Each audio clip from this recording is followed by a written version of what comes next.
dan juga dibantu oleh KPK kita. Kalau KPK itu kan sebenarnya Pak dibuat ad hoc dia. Sementara. Sementara Pak, karena ini kalau ini tidak terlalu berfungsi maka dia dibentuk.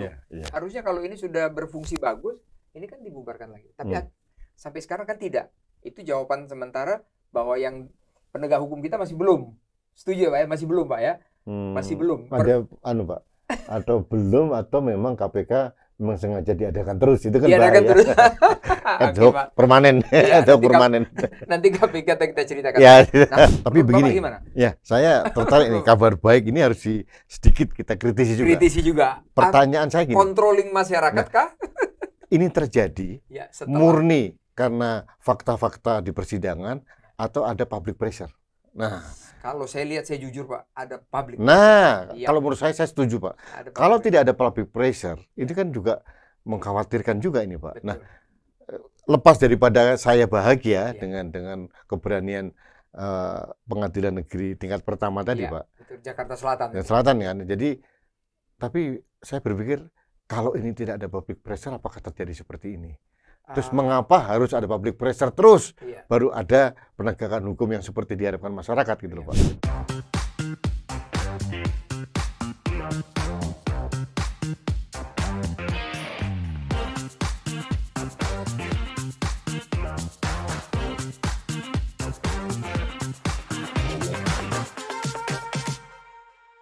Publika Podcast, minim sensasi, penuh informasi, mainkan. Halo Publikans dimanapun berada, ketemu saya lagi Iskandar Sitompul di Publikans Podcast. Kita hari ini kedatangan tamu karena juga saya undang Bapak Rudy Kamri yang suka beropini, suka bercerita tentang media, suka memberikan sesuatu pesan kepada seluruh masyarakat. Tujuan itu semua baik agar kita menjadi negara yang besar. Tentunya kita di sini juga ingin menjadi negara besar. Bagaimana penegakan hukum kita? Itu yang perlu kita kupas supaya kita ini benar-benar taat hukum, dan banyak contoh-contoh kejadian yang akan saya kupas dengan Bapak Rudy Kamri. Apa kabar Pak Rudy? Alhamdulillah sehat Pak. Aduh, senang sekali Pak. Bapak baru pulang dari Surabaya. Ada acara lagi jam 16, jam 17. Tapi Bapak masih mau mengisi. Waduh, harus mau. Itu artinya begini saya lihat. Di benak Bapak itu benar. Di Bapak punya kanal itu Anak Bangsa. Bapak ingin melihat Indonesia ini maju saya lihat. Pak. Itu yang ingin kami wariskan untuk anak cucu kita. Anak cucu kita Pak ya. Kalau seperti Pak Sitompul, seperti saya kan sudah nggak butuh apa-apa lagi. Ya sudah, kita sudah selesai. Sudah selesai kita Pak ya. Kecuali Bapak mau jadi menteri, saya jadi menteri. Karena kita kan nggak mau seperti itulah. Ya, Pak, kita mengawal aja Pak ya. Kita mengawal. Ya. Nah, saya lihat begini Pak. Kalau kita mengatakan tadi kita ini untuk anak kita, cucu kita dan lain sebagainya, tentunya negara kita ini 2045 udah dicanangkan presiden kita, Pak Jokowi, harus kita 10 besar dunia. Nah, tentunya di sini kan kita harus bisa melihat aturan main, Pak, regulasinya. Nah, di sini kita lihat regulasi, tentunya siapa penegak hukumnya. Nah, saya lihat begini Pak Rudy. Ini kita kan, saya lihat di kanal Bapak suka bahas-bahas juga ini. Saya lihat gini Pak.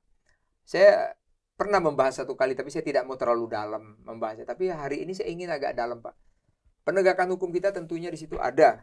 Kita punya polisi, ada kita punya kejaksaan, dan juga dibantu oleh KPK kita.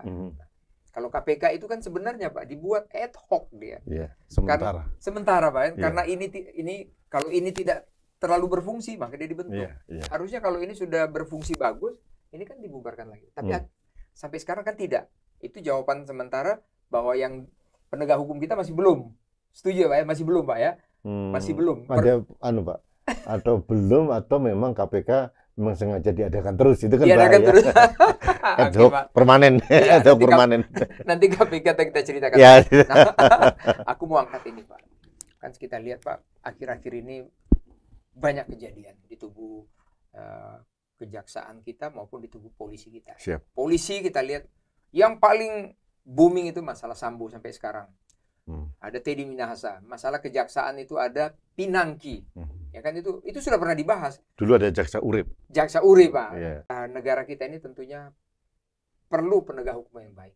Nah, Yang tadi saya katakan ada kasus yang baru-baru ini booming banget itu. Sebenarnya saya ingin mengangkatnya, tapi dulu saya agak-agak kurang lah, udahlah biar yang lain aja. Tapi orang sudah reda semuanya, saya angkat lagi supaya agar berkesinambungan.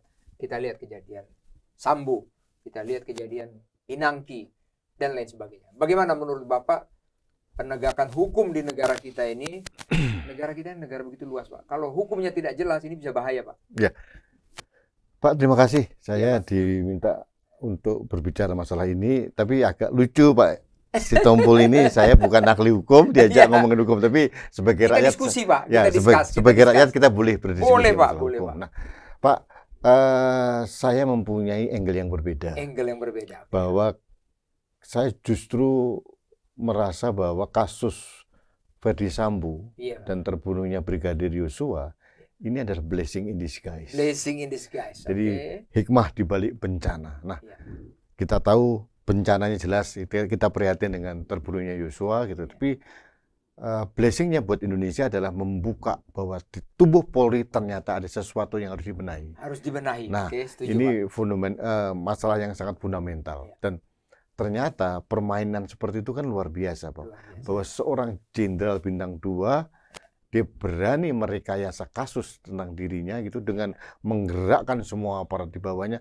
Apalagi, Pak, ini adalah komandannya polisinya polisi. Polisinya polisi, betul, nah, Pak. Ya, jadi ini kan luar biasa. Sehingga akhirnya yang berdampak kasus Sambo itu luar biasa banyak. Nah, bagi saya ini adalah teguran yang sangat jitu buat Polri yang selama ini memang menurut saya kurang berperan dengan baik. Nah, polisi ini saya selalu katakan adalah aparat sipil yang diberikan kekhususan menegakkan hukum gitu ya, diberikan senjata juga gitu ya. Tapi mohon maaf dengan segala hormat masih ada sisi keambiguan dari Polri. Ya. Apa itu ambigunya, Pak? Nah, kalau Bapak mungkin Bapak lebih paham ya bahwa di Undang-Undang Nomor 2 tahun 2002 tentang kepolisian itu adalah polisi dilepaskan dari TNI ya. Jadi polisi mau mandiri ya. Masuk rumpun sipil yang diberikan kekhususan gitu. Tapi dalam kepangkatan, dalam kultur itu kan masih militeristik sekali, Pak. Militeristik, betul. Nggak bisa ditinggalkan, Pak. Sekian puluh tahun kan. Nah, ini kan dan belum, ini sudah 2002 sudah 21 tahun, Pak.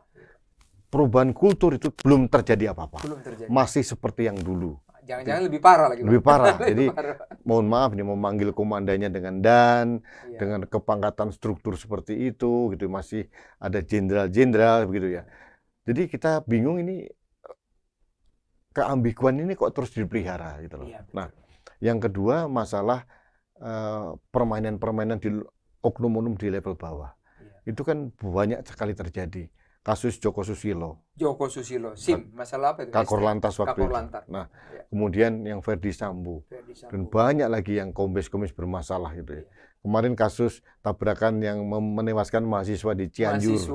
Yang di Cianjur itu. Nah, ternyata membuka, ternyata ada konvoi, di situ ada istri siri dari salah satu kompol. Akhirnya terbuka lebar. Nah, memang yang membuat saya miris mengapa polisi untuk berbenah itu menunggu kasus-kasus yang muncul. Ya, dulu keluarnya si penjahat pajak itu. Pajak itu, pajak-pajak ya. Ya, waktu keluar dari penjara dari Brimob itu bisa keluar sampai nonton tenis di Bali. Di Bali ya. Nah, nonton tenis. Akhirnya dibenahi. Selalu pembenahannya dilakukan setelah kejadian besar. Mengapa tidak ada grand design bahwa polisi itu membuat perubahan kultur yang bagus gitu loh. Atau mungkin sudah nggak bisa lagi, Pak. Atau mungkin gini, Pak. Kalau di TNI, kebetulan saya dari TNI, Pak. Kalau di TNI itu tegas sekali, Pak, antara atasan bawahan itu tegas sekali. Nah, mungkin di sana saya lihat agak berkurang, Pak, karena saya pernah bicara dengan salah satu pamen, Pak. Pamen. Kalau sekarang mereka diminta untuk menghilangkan budaya setoran-setoran. Budaya setoran. Nah, jadi ada itu setoran itu, Bang. Ini yang bicara Kapolri loh waktu itu. Kapolri mengatakan bahwa budaya setoran harus dihilangkan. Nah, ini respon dari Pak Men ini ada yang ngomong, "Lah, selama ini kami menyetor. Terus masa saya nggak boleh menerima setoran lagi nantinya?" Itu udah budaya nih, Bang. Nah, ini terus berlanjut. Dan bagaimana memutus rantai ini itu tidak dijalankan dengan baik. Setiap Kapolri ada ada promoter lah, ada presisi lah. Nah, saya setuju dengan apa yang dikatakan oleh Presiden. Jangan terlalu banyak membuat jargon-jargon, visi-visi yang hanya manis di tulisan, Pak. Tapi implementasinya nggak ada, Pak ya? Di polisi kan sudah ada Tribata. Sama dengan di tentara kan ada. Kalau di Angkatan Laut itu Trisila, Pak. Disiplin, hierarki, kehormatan. Sudah ada jelas. Ada 8 sila 8 wajib TNI. Wajib TNI kan sudah jelas. Dan saya tidak pernah melihat Panglima TNI datang dengan membawa nama baru, itu kan nggak ada. Kapolri kan ada promoter, promosi. Presisi. Ya, yang sekarang Pak. Presisi. Ya, dulu Pak Tito promoter. Itu kemudian ditap di mana-mana di setiap polisi ada promoter-promoter itu. Jadi profesional, modern dan terpercaya. Kemudian Pak Sigit datang membawa lagi presisi. Nah, terlalu sulit untuk menerjemahkan itu. Kalau mungkin di kalangan hanya untuk kepentingan fit and proper di DPR mungkin bisa, tapi kan kenyataannya tidak. Maka akhirnya kasus Sambo kemudian membongkar semua. Satu, membongkar tentang bagaimana perilaku polisi mengatur kasus. Sampai ada hampir 100, kurang lebih ya. Yang akhirnya semua kena apa itu? Kena dampaknya. Disiplin ya. Kena disiplin, ada yang dipecat semuanya. Etika, kode etik, Kode etik. Kemudian terkuak juga ternyata di sana ada Star Wars, Perang Bintang. Betul. Ada kelompok ini, mafia tambang, mafia judi online, mafia segala macam. Narkoba semuanya. Muncul semua. Jadi ternyata ada faksi-faksi ada di sana, muncul semua. Jadi menurut saya harus kita syukuri bahwa kasus Sambo ini menjadi tonggak untuk membuka semua. Betul. Dan kita harus menjadikan Brigadir Yosua sebagai martir menurut saya. Martir berkorban untuk institusi Polri. Ya, jadi kalau saya lihat gini, Pak. Kalau saya lihat itu sebenarnya di polisi ini mungkin begini, Pak. Saya lihat itu apa ya, rantai komandonya atau gimana ya, Pak ya. Kadang-kadang saya lihat kayak Ferdi Sambo ini, Pak. Dia punya otoritas itu segala-galanya, saya lihat. Nggak ada yang bisa mohon maaf, dia itu, Pak. Saya bukan membela Ferdi Sambo. Saya setuju bahwa Ferdi Sambo dalam kenyataannya mempunyai otoritas yang luas. Pertanyaannya, kalau dia tidak diberikan itu, dia tidak akan bisa. Artinya waktu itu adalah pimpinannya yang memberikan peluang untuk dia mendapatkan itu semua. Tidak mungkin dia membangun kerajaan Sambo itu dengan sendirinya. Pasti dengan dukungan dan memang dia anggap sebagai alat dari pimpinannya untuk melakukan itu, Pak. Betul. Tidak mungkin lah, Pak, hanya bintang 1, bintang 2 bisa menggerakkan itu kalau tidak diberikan peluang, kalau tidak diberikan akses untuk melakukan itu. Kalau saya nggak salah baca, Pak ya, ini juga ya saya cuma suka baca, menganalisis saja, Pak. Itu juga ada tulisan kok, Pak. Pada saat Ferdi Sambo ini mencuat semuanya, itu kan muncul di mana-mana, Pak, struktur dari Kaisar Sambo itu. Skema itu. Skema. Ada Satgas 303, ada Satgas Merah Putih. Terus Kapolri sekarang membubarkan semuanya, menghentikan. Kan kalau dihentikan berarti ada dong. Artinya memang diakui bahwa Satgas itu ada kan? Ada kan, berarti Satgas. Pertanyaan untuk apa Satgas Merah Putih? Nah, di situ kalau di Satgas itu saya lihat itu di diagram yang beredar, tapi sekarang udah sepi-sepi aja, nggak ada lagi yang membicarakan itu, Pak. Makanya kita mencoba gerakan besar untuk menutup itu, Pak. Nah, saya kadang-kadang berpikir, apakah mungkin skema besar dengan aliran dana dengan Kaisar Sambo itu, atau mungkin ada mafia tambang yang namanya lain? Jelas, namanya jelas jabatan. Itu dibuat oleh orang luar. Saya tidak yakin. Pasti menurut saya, dugaan saya dari dalam yang faksi yang berbeda itu akan mencuatkan itu. Ya harusnya Pak ya. Supaya ini clear and clean semuanya. Supaya kita kan gini, Pak, kita ngomong ini kan tadi kita udah sepakat bahwa kita ini untuk mencerdaskan bangsa. Mencerdaskan bangsa. 2045 jangan lagi ada yang kita bisa dibohong-bohongin, jangan lagi ditutup-tutupin. Alangkah indahnya kalau Ferdi Sambo ini nanti sudah selesai semuanya permasalahannya. Mungkin Satgas 303 itu mungkin harus dibuka juga, Pak. Apa sebenarnya ada di dalam itu, Pak? Saya harus menyetujui itu, Pak. Nah, kenapa, Pak? Kalau kita Bapak tadi bicara 2045. Betul. Yang paling fundamental itu adalah kepastian hukum. Kepastian hukum, Pak ya, betul. Kepastian hukum yang paling penting. Bagaimana kita mau bergerak dalam berapa elemen, Pak? Berbagai elemen. Hukum yang paling utama. Nah, hukum jadikan panglima, katanya. Panglima.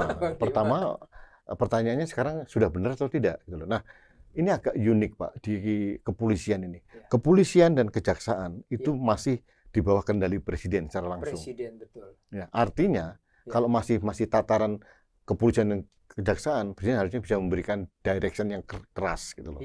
Dan ini sudah dilakukan sebetulnya. Sudah dilakukan kemarin pada kasus Sambo, semua pimpinan wilayah dipanggil tanpa tongkat komando, tanpa Iya. topi, sudah diberikan arahan sangat detail, tapi ternyata pelaksanaannya tidak. Ya, bahkan presiden ada statementnya itu Pak, buka sejelas-jelasnya ke masyarakat, itu kan perintahnya 4 kali. 4 kali itu berkali-kali. Nah, artinya kalau Iya. beliau sudah mengatakan hal itu ya berarti ada Kerjakan sesuatu. lah harusnya, kan Kerjakan dong. presiden kita ya Pak ya. Nah, yang kedua Pak, Iya. siapa yang mengawasi Polri sekarang? Kompolnas Pak. Nah, ada Kompolnas. Kita Ada bicara Kompolnas. tentang Kompolnas, struktur Kompolnas. Iya. Kenapa Kompolnas tidak dibuat seperti KAI? Iya. Kompolnas ini ketuanya adalah Menko Polhukam, anggotanya ada Menteri Iya. Dalam Negeri, ada Menko Menkumham gitu ya. Dan yang paling tinggi secara operasional ada ketua harian gitu. Ketua harian. Nah, Si Pak semua Beni- Pak fasilitasnya, Beni Mamoto, semua kan? anggarannya Iya. dititipkan dari Polri atau Menko Polhukam, Iya. saya tidak tahu. Nah, kalau struktur seperti itu, apakah efektif bisa Nggak mengawasi mungkin dia polisi? berani Pak. Ini Nggak ya, mungkin dia berani. gedungnya saja masih gedungnya milik Polri, Nggak gitu kan? berani itu. Mengapa? Pertanyaan saya kepada negara ini, kenapa kalau kita mempunyai itikat baik untuk memperbaiki Polri, Ya. momentum ini digunakan, Pak? Kenapa pengawasan kepolisian tidak dibuat seperti Komisi Yudisial? Iya betul, betul. Komisi Yudisial dibuat untuk mengawasi hakim loh. Makanya mereka berani. Mereka tidak di bawah MA. Iya. Iya. Mereka lembaga tinggi negara juga gitu loh. Artinya Betul. kenapa nggak seperti itu gitu. Sehingga ada pengawasannya. Nah, TNI kan ada di atasnya ada layernya ada Menhan, Pak. Menhan, Kementerian Pertahanan Pak ya. Nah, Kementerian Pertahanan lagi polisi kepada siapa? Nah, ini mungkin saya juga agak bingung ini pada saat polisi dilepaskan dari TNI waktu Iya. itu memang menurut saya kurang komprehensif, Pak. Kurang komprehensif. Harusnya menurut saya kepolisian ini harus di bawah naungan Salah kementerian. satu kementerian Ya, Pak ya. entah itu Menteri Dalam Negeri atau diciptakan Menteri Keamanan Nasional kayak atau Iya. apa begitu supaya Ada filternya, jangan langsung ke presiden ya Pak ya. ya itu. Sekarang setara dengan Panglima TNI, Pak Kapolri, Pak. Iya. Tapi ada keistimewaannya. Kalau Panglima TNI itu hanya kuasa pemegang anggaran gitu. Iya. Tapi kalau Kapolri pengguna anggaran, Pak. Ada PA. Semuanya, segala-galanya. Langsung, Pak. Jadi agak berbeda memang. Iya. Kalau di TNI kan PA-nya Kementerian Pertahanan. Kementerian Pertahanan. Nah, ini agak berbeda. Iya Pak. Jadi mungkin itu secara administratif sih, Pak. Tapi menurut saya mental, Pak. Dan harusnya goodwill dari pemimpin nasional ya untuk membereskan secara detail polisi harus seperti apa. Seperti apa Pak? Karena kita lihat Pak, kehidupan sehari-hari Pak. Ya kadang-kadang kan mereka Pak, ini aku kasih contoh yang sedikit, yang sepele aja loh Pak. Ya, kalau kita berlalu lintas Pak ini, ya kita lihat itu di sana.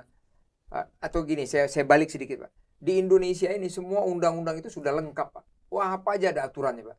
Tapi semua aturan itu dilanggar Pak. Nah harusnya kenapa dia dilanggar? Tentunya penegak hukumnya kan Pak. Ya, misalnya kita lihat di jalan raya. Di situ kan ada petugas kita, mungkin dari perhubungan ada. Dilarang stop, dilarang berhenti. Malah itu semuanya dianggap biasa, semua berhenti.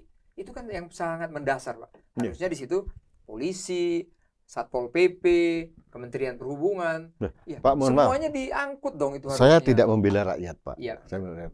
Kenapa rakyat bersikap membangkang seperti itu? Karena mereka merasa bahwa selama ini hukum gampang diatur oleh para penegak hukumnya sendiri gitu loh. Nah, kalau kita bicara dengan Singapura, berani nggak mereka parkir sembarangan? Nggak berani Pak, nggak berani. Diangkut langsung. Karena Pak. hukum ditegakkan seluruh-seluruhnya.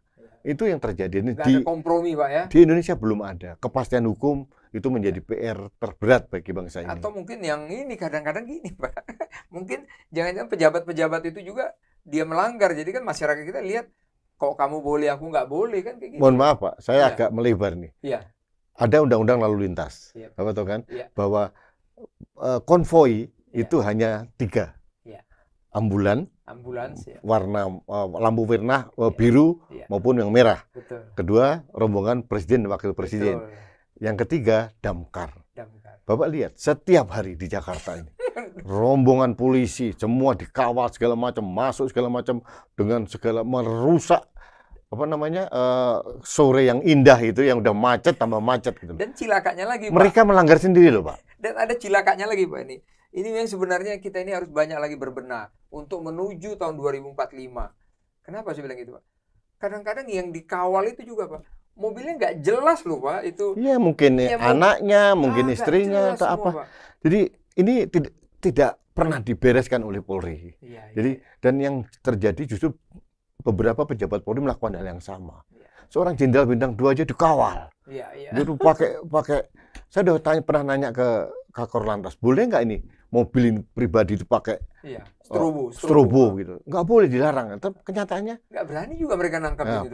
Penindakannya nggak ada. Nah, yang paling mencolok, ini mohon maaf nih Pak, Kapolri mempunyai itikat baik, konon begitu katanya, untuk membereskan Polri, membersihkan Polri supaya public trust-nya naik lagi. Sekarang lagi terpuruk. Nah, tapi di bawah Pak, kenyataannya masih ada terjadi percikan-percikan yang membuat rakyat tidak percaya. Sebagai contoh, tabrakan mahasiswa UI yang kemarin di daerah sekitar Depok itu. Depok, ya betul. Orang sudah meninggal salah jadi tersangka. Akhirnya terjadi di tekanan publik, kemudian ditarik. Kayak hal seperti ini kan, ketidakpastian hukum kan Pak. Jadi akal sehat kita dilecehkan gitu dengan kondisi seperti itu. Ini cabut semua nih Pak ya? Cabut, menurut saya agak aneh gitu loh Pak. Sampai sekarang di Cianjur, mahasiswa juga jadi korban. Tertabrak oleh salah satu konvoi dari rombongan polisi Pak. Rombongan polisi. Jadi sampai sekarang arahnya belum jelas. Malah tersangkanya, saya nggak pernah menabrak apa yang nabrak rombongan polisi itu. Jadi terjadi debatable gitu. Iya betul Pak. Seperti kasus yang di Manggarai Barat Pak. Yang Kapolres marah menghajar anak buahnya karena air apa namanya? Air di rumahnya tidak jalan begitu.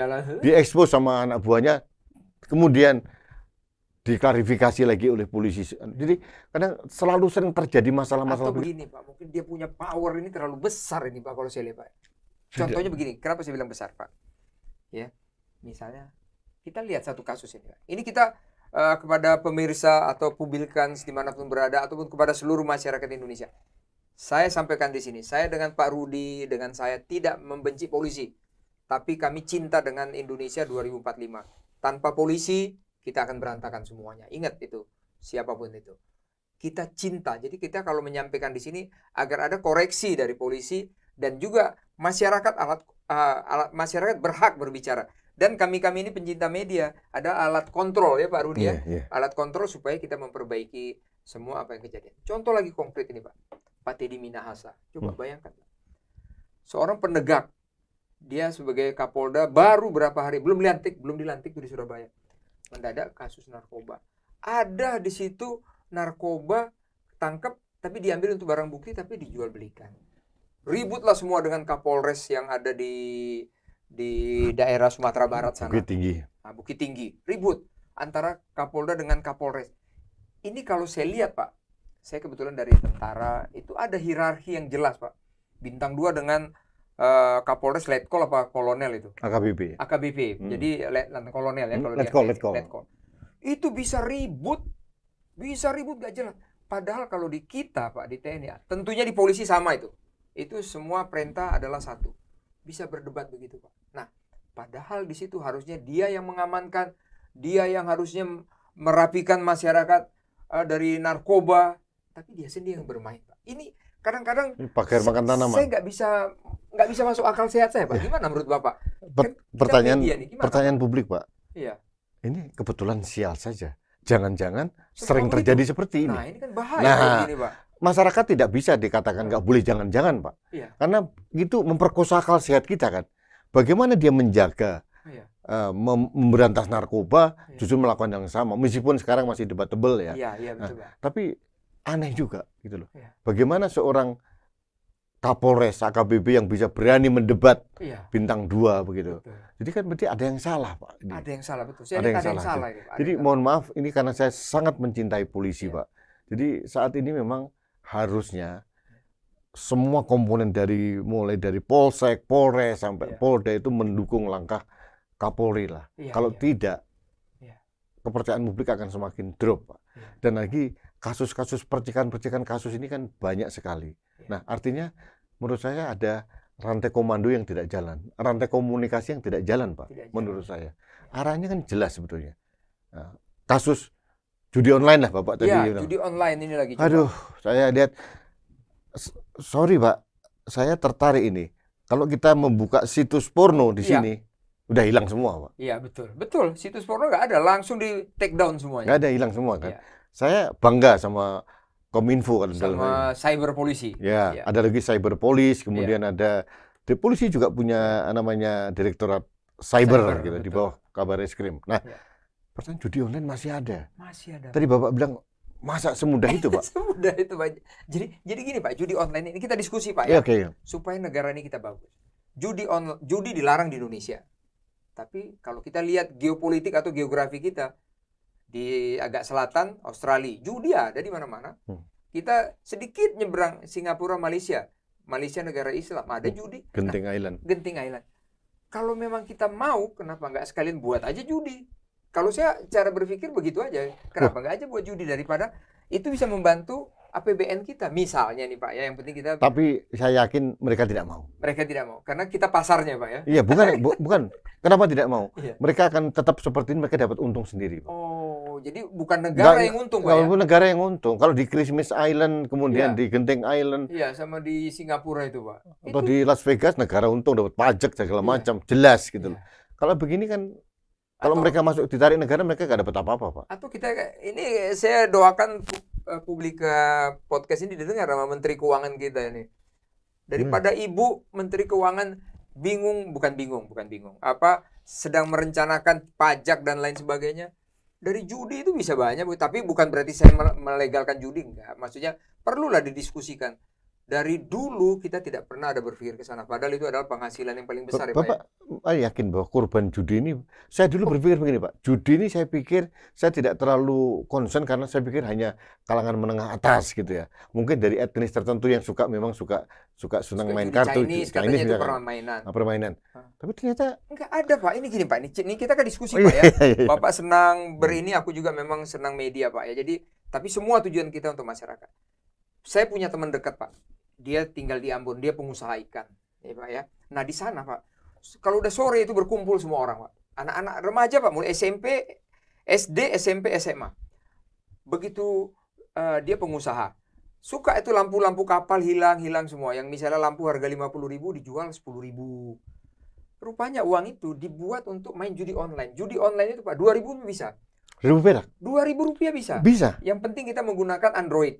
Oke. Kita masuk, Ada aplikasinya. ada aplikasinya, kita install apalah itu semuanya, ada nama kita, dan cilakanya lagi, Pak, itu ada rekeningnya, Pak. Rekening misalnya di salah satu bank ini, salah satu bank ini. Begitu kita main, kan kita udah punya rekening, main Rp2.000. Kalau kita kalah, uang kita minus 2.000. Kalau kita menang, Oh, kita masing-masing punya e-wallet gitu ya, ada akun. punya Oke. akunnya, betul. Ya. Punya akunnya, Pak. Bapak bisa bayangkan, kalaulah generasi muda kita semua dicekokin atau diracuni dengan judi itu, bagaimana di 2045 kita ini, Pak? Kalau 2.000, kalau 1 juta, 1 juta kali berapa itu? 2 miliar. 2 miliar. Wow. Coba Bapak Kalau bayangkan. 2.000 ini, Pak. Ini baru dari timur, Pak, ya. Kalau saya nanti jalan ke barat, mungkin ke daerah Batam, Tanjung Nggak, Pinang dan Pertanyaan sebagainya. saya, Pak. Ya. Mengapa kalau situs porno dihapus, situs judi online tidak? Tentunya, Pak. Gini. Kenapa menurut Bapak? Jadi gini, Pak. Ini Saya kita ganti diskusi, wawancara Pak. Bapak ini. Nggak apa-apa, kita plus minus saja, Pak. Kita plus minus. Jadi gini, Pak, dari teman saya itu begini, Pak. Itu dia punya home base dari judi-judi itu ada di satu negara tetangga kita lah, Asia Tenggara. Saya nggak usah sebut negaranya, Asia Tenggara semua udah tahu lah itu. Nah, di situ dia membuat satu satu aplikasi. Nah, Indonesia ini misalnya ada bandarnya, buat aplikasi. Dari aplikasi itu dia bisa kayak multi level. Dia bisa mendapatkan berapa ribu orang, berapa pemainnya, dengan berapa jumlah rupiahnya, berapa miliar, berapa puluh miliar, dia dapat persentase. Nah, jadi berkembang di Indonesia nih, Pak. Nah, tapi ini tadi kan Bapak tanyakan kenapa tidak di take down? Ini radar-radar dari Kominfo maupun dari cyber polisi kan ada semua radar. Mungkin di sini tanda petik ini testimoni kita, tapi seperti bukan testimoni lagi. Ada yang mengamankan, ada yang menjamin, sehingga tidak pernah di take down. Yang tadi kalau situs-situs porno semua di take down, ini nggak pernah di take down, Pak. Ini dia. Kenapa? Ada uang, ada jumlah uang yang sangat besar di sana.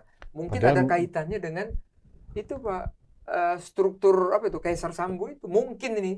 Tapi itu kan udah beredar kemana-mana. Ini teorinya Profesor Damarjati nih, Pak. Betul. Otak-atik gatuk. Otak-atik gatuk. Dipas-paskan begitu. Bisa jadi bisa, iya. Bisa, ya. betul, Pak.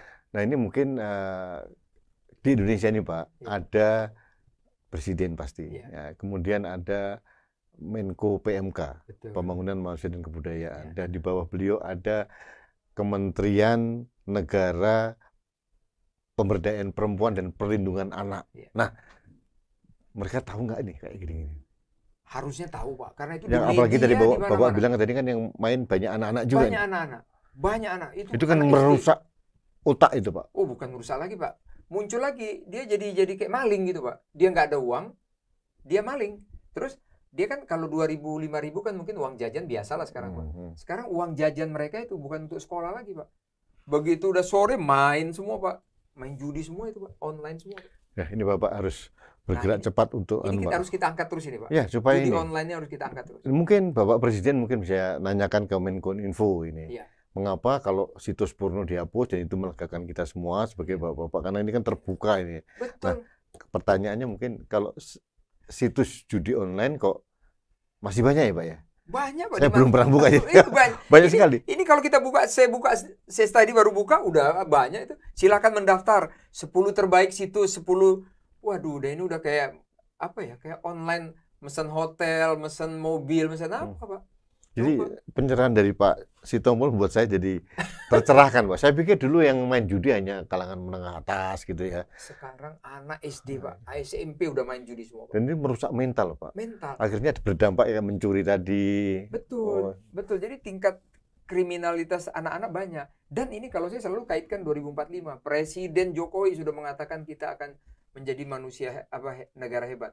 Tapi kalau remaja kita dicekokin gini, penegakan hukum controlling kita enggak, ini kan bisa bahaya sekali. Bayangin, mereka sekarang umur 10 sampai 15 gitu. Pak. Nah, tahun 2045 ya, mereka udah 40 tahun. 40 tahun. Artinya mereka sebagai jadi raja judi nanti. Iya, harusnya sebagai pengendali negara ini kan sebenarnya, Betul, Pak. Pak. Tapi kalau menurut SDM-nya seperti ini, nah, saya ingin memberikan sentuhan, Pak. Dulu visi pertama Presiden Jokowi di periode kedua itu adalah pengembangan sumber daya manusia. Betul, visinya itu. Nah, inilah yang menjadi salah satu PR. visinya. Betul. Nah, ini kan menjadi PR. Ini nomor satu loh, Pak. Nomor satu, Pak. Nomor satu bahkan. Nah, ini masukan dari Pak Tompul mungkin bisa menjadi Pak. Ya, nanti kita angkat ini, Pak. Ya. Kita angkat lagi khusus kalau perlu, Pak. Ya. Saya ada lagi yang game-game, Pak. Mohon maaf. Game, betul, Pak. Saya mempunyai OB ini karena mudah terpapar sama game online mungkin. Ibunya datang ke saya pertama kali itu. Ibunya si OB saya yang di kantor saya itu, Pak, tolong dilarang main game. Ya.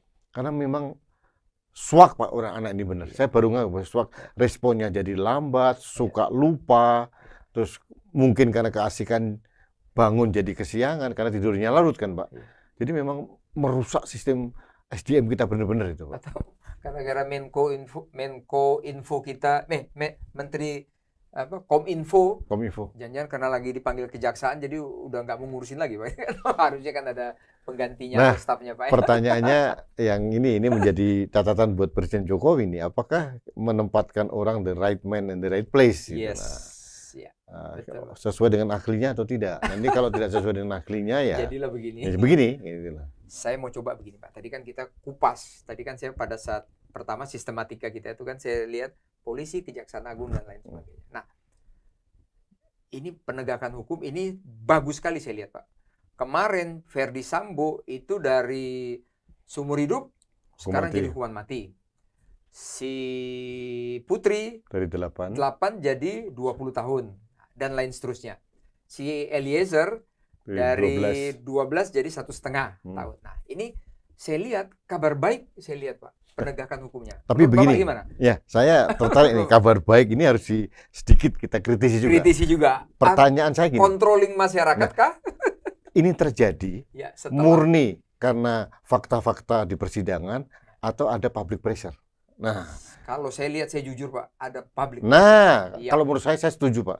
Kalau tidak ada public pressure, ini kan juga mengkhawatirkan juga ini, Pak. Betul. Nah, lepas daripada saya bahagia dengan keberanian pengadilan negeri tingkat pertama tadi, Pak. Betul, Jakarta Selatan. Selatan kan. Jadi, tapi saya berpikir kalau ini tidak ada public pressure, apakah terjadi seperti ini? Terus mengapa harus ada public pressure terus?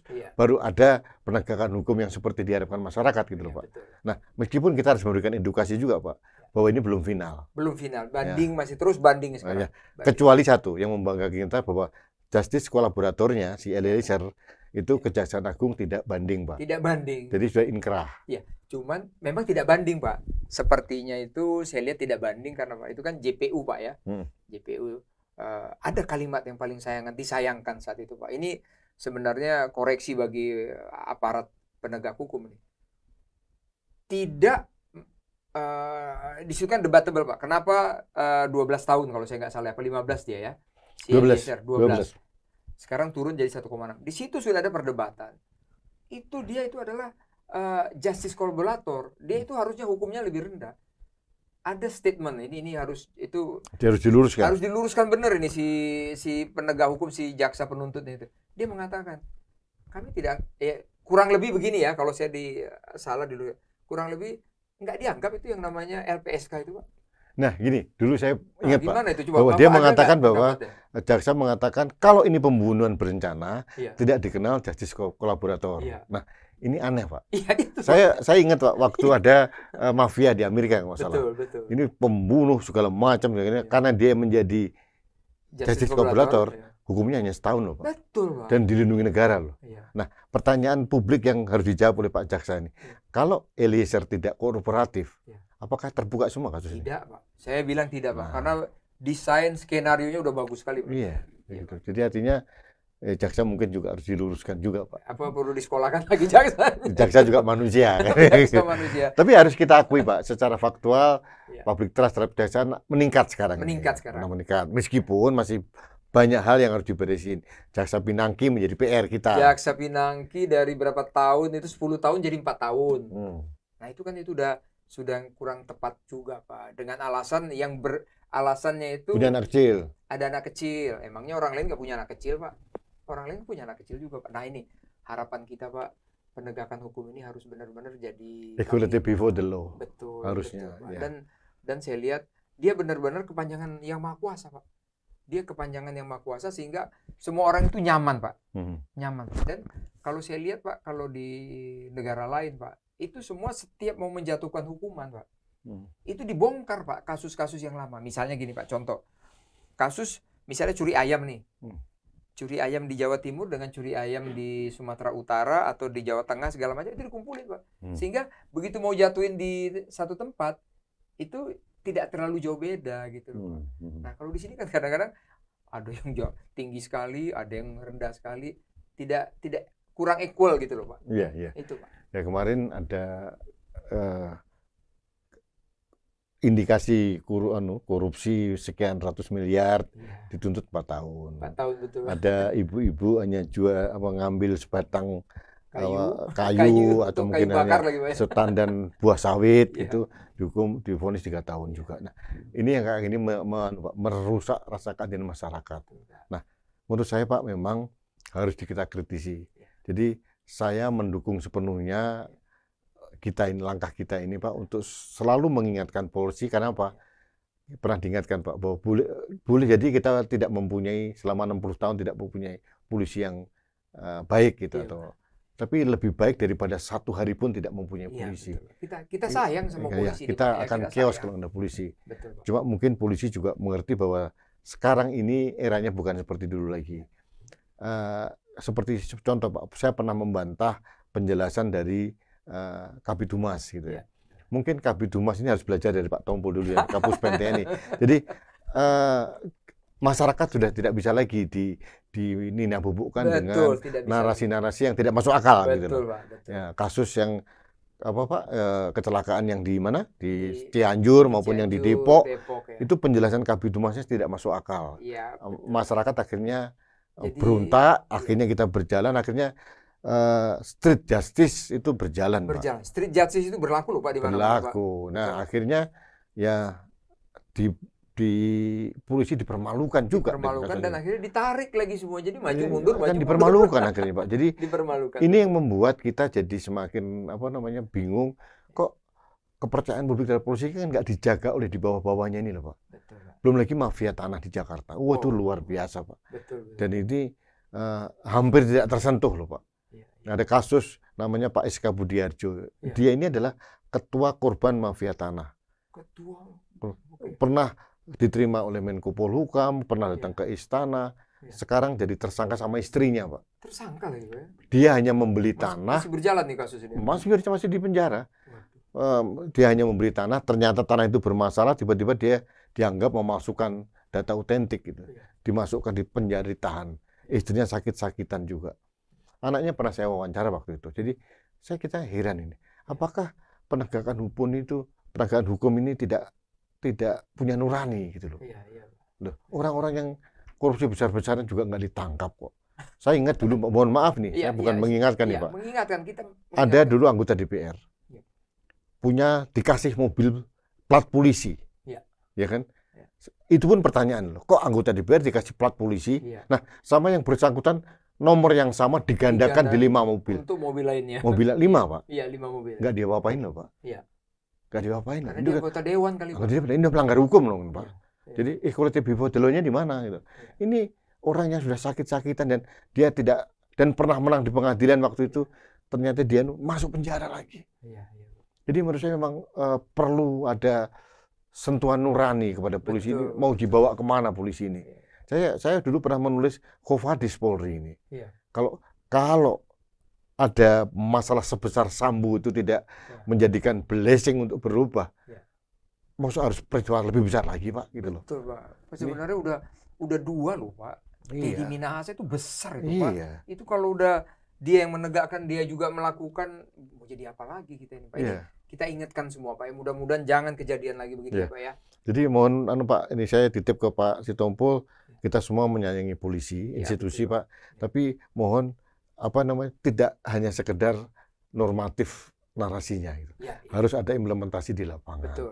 Jadi semua penegak dari Polsek, Polres, Polda itu bergerak untuk mengamankan nama baik polisi ini. Ini perilaku oknum-oknum ini Pak. Ini semakin kadang-kadang menjadi sorotan publik loh Pak. Era media sosial Pak. Itu the real time kejadian dimanapun bisa langsung muncul Pak. Jadi polisi harus menyadari bahwa sekarang ini era media sosial. Kemudian ada yang namanya netizen journalism. Masyarakat semua menjadi jurnalis sekarang. Mengirimkan semua berita, memasukkan semua. Tanpa analisis apa-apa. Jadi itu yang terjadi dan ini harus diantisipasi. Makanya hati-hati pada polisi gitu loh. Jangan memperkosa akal sehat kita dan tolonglah kita masukan dari kita itu dibenahi gitu loh. Karena kita membutuhkan polisi yang baik. Jadi kadang-kadang kita berpikir jangan-jangan benar juga kata Gus Dur ini. Dulu beliau bilang kan hanya 3 polisi yang jujur. Pak Hugeng, patung polisi, dan polisi tidur. Ini kan menyakitkan ya, tapi menyakitkan ya, mudah-mudahan diterima lah sebagai apa ya Pak ya, sebagai perbaikan ya Pak ya. Saya ingat Pak, satu cerita aja, Pak Hugeng ya, saya pernah langsung diceritakan sama putra beliau. Pada waktu menjadi Kapolri, sekalipun tidak pernah anaknya boleh naik di mobil dinasnya. Nggak boleh. Dan anak istrinya tidak boleh datang ke kantor polisi.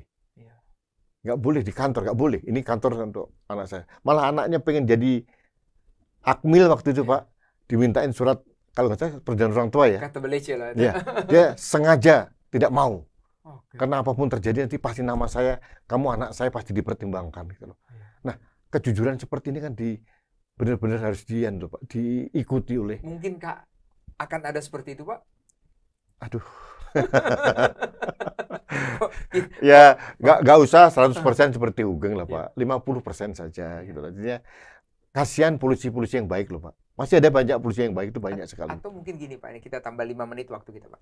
Mungkin kadang-kadang tinjauan saya begini Pak. Kan kita kalau lihat sesuatu kan tinjauan Pak. Ini kan kita diskusi Pak untuk memperbaiki. Dan juga kepada nanti siapa yang menentukan Kapolri dan lain sebagainya Pak. Kadang-kadang begini Pak. Ini aku jujur Pak, ini aku dari Akmil Angkatan Laut, ada dari AAL, dari AKAP di Laut. Itu ada senioritas loh Pak. Aku itu walaupun junior saya itu pangkatnya kolonel Pak, saya bintang 2, itu senior saya hormat sama dia. Karena kita sudah dibentuk 4 tahun Pak. Senioritas dan hierarki dipakai juga. Hierarki dipakai Pak. Nah, tapi senioritas tetap Pak ya? Tetap. Walaupun dia kolonel saya hormat, saya pasti sopan sama dia Pak. Karena 4 tahun terbentuk Pak. Yang saya takut begini Pak, kan bukan kadang-kadang, saya dengar kan di kepolisian itu sangat berbeda dengan TNI Pak. Kalau TNI itu Pak, misalnya dia menjadi Panglima Armada Barat, misalnya nih di Angkatan 5, pasti nanti yang mengganti dia itu Angkatan 6 atau 7. Nggak mungkin 4. nggak mungkin. Oke. Nggak mungkin 4, pasti yang lebih junior. Oke. Nah, tetapi tidak mungkin melangkah itu sejauhnya, Pak, sampai 5 angkatan atau 10 angkatan. Nah, ini Kenapa? juga. 10 angkatan ini, Pak, dia kan punya kekuatan juga. Ya, ya. Nah, ini yang saya takutkan, Pak. Jadi kurangnya harmonisasi, kurang harmonis dan kurang hierarkinya di tubuh. Contohnya begini, Pak, konkretnya gitu. Misalnya bintang 4, tapi ada bintang 2 dia senior. Dia misalnya jadi Kapolda. Bukan kadang-kadang, Pak, itu agak membuat ambigu gitu, Pak. Perintah itu kadang-kadang ya didengar enggak, dia mau menghukum seniornya nggak mungkin, kecuali senior itu udah pensiun gitu. Tapi kalau masih punya jabatan kan susah. Ini yang perlu diperhatikan, Pak, masalah pembinaan karir juga, Pak. Kalau menurut saya mungkin salah satu, bukan semua, tapi salah satu, Pak, ya. Ini pembinaan personil penting gitu. Tapi dan intinya mungkin, Pak, yang harus diberikan sentuhan adalah pembantu terdekat presiden, supaya memberikan masukan pada presiden, karena yang mengangkat Kapolri itu kan presiden. Betul. Nah, jadi harus diperhitungkan hal itu. Jadi yang terjadi ini banyak sekali, Pak. Ini debat seperti itu ya. Betul. Itu saya setuju sekali bahwa memang dia dulu pernah didik di Akmil, pernah satu fase bersama-sama dengan teman-teman dari militer, pasti adalah senioritas itu masih ada. Dan ada sungkan itu masih ada. Ada, Pak, masih sungkan. Keraguan-keraguannya. Ini yang terjadi sekarang, ada Kapolri 91 gitu. Ya, betul. Terus ada Kapolda yang masih 88 masih ada. Betul, gitu. Jadi betul. Ya, tapi ya inilah mungkin ini masukan untuk presiden untuk berhati-hati ya ke depan, bahwa kalau mengangkat institusi yang sangat strategis memang harus diperhitungkan dengan baik. Betul, betul. Memang gini, Pak. Harusnya tidak demikian. Tapi budaya 4 tahun itu, Pak, ini saya menyampaikan, itu nggak bisa dilupakan. Aku bilang, saya sampai sekarang, Pak, mau ketemu yang letkol, kolonel, senior saya tuh, Pak, saya, selamat pagi, Mas. Selamat pagi, Mas. Susah dihilangkan. Tapi ini salah satu, Pak, ya, bukan berarti bahwa ini tidak benar. Salah satu, Pak. Ini menurut saya, bukan satu-satunya gitu. Bukan satu-satunya, salah satu aja, Pak. Jadi, Pak, saya lihat kita udah mengupas tadi tentang polisi, penegak hukum, kejaksaan juga, semua ada kasus, Pak. Tapi harapan kita itu alangkah indahnya bahwa hukuman-hukuman ini membuat masyarakat nyaman, senang. Jangan sampai people of power yang membuat jadi hukuman itu dirubah semua, Pak, ya. Yang terakhir, Pak, mungkin saya ingin sampaikan bahwa aparat kejaksaan, kepolisian gitu ya, karena masih di bawah rumpun eksekutif, di bawah presiden, harus menyadari bahwa kalau kita dalam semua kepentingan publik ini, Pak, ekonomi, sosial dan sebagainya, kita membutuhkan kepastian hukum dan membutuhkan penegak hukum yang sangat-sangat mempunyai ketekatan hati untuk meluruskan semua masalah dengan baik gitu. Jangan seperti yang terjadi sekarang ini. Jadi kepastian hukum penting, jangan bayangin, Pak, polisi itu seorang warga negara diberikan keistimewaan, Pak, dia memegang KUHP loh, Pak. Iya, betul. Dia menegakkan hukum bisa, nangkep orang bisa loh. Apa aja bisa, Pak. Gitu deh, luar biasa kan, Pak. Jadi keistimewaan itu mohon dimaknai dengan cerdas dan penuh dengan pengabdian. Kalau tidak, nanti polisi semakin terpuruk. Itu yang berbahaya. Kalau gitu kita sampaikan gini, Pak. Jadi kepada Pak Kapolri, Pak Sigit, juga kepada Jaksa Agung, kita bukan memojokkan, kita bukan juga menyudutkan, tapi kita ingin membangun. Kami bangga dengan Kapolri, kami bangga dengan Pak Kejaksa Agung. Mari buat negara kita ini hebat. Presiden sudah mengatakan 2045 kita harus melangkah maju. Mari kita sama-sama, dan kami mendoakan Bapak semua sukses. Gimana menurut Bapak? Setuju, Bapak. Setuju, Pak, ya? Setuju. Ya. Jadi kita doakan polisi dengan Jaksa Agung kita tetap berjaya, tegakkan hukum sebaik-baiknya. Demikian dialog kami, diskusi dengan Pak Rudi Kamri. Kita tutup, Pak, ya. Terima kasih, Pak. Sampai ketemu lagi. Publikan dimanapun berada. Sampai ketemu lagi. Salam Iskandar Sitompul. Terima kasih, Pak. Sukses, Pak, ya.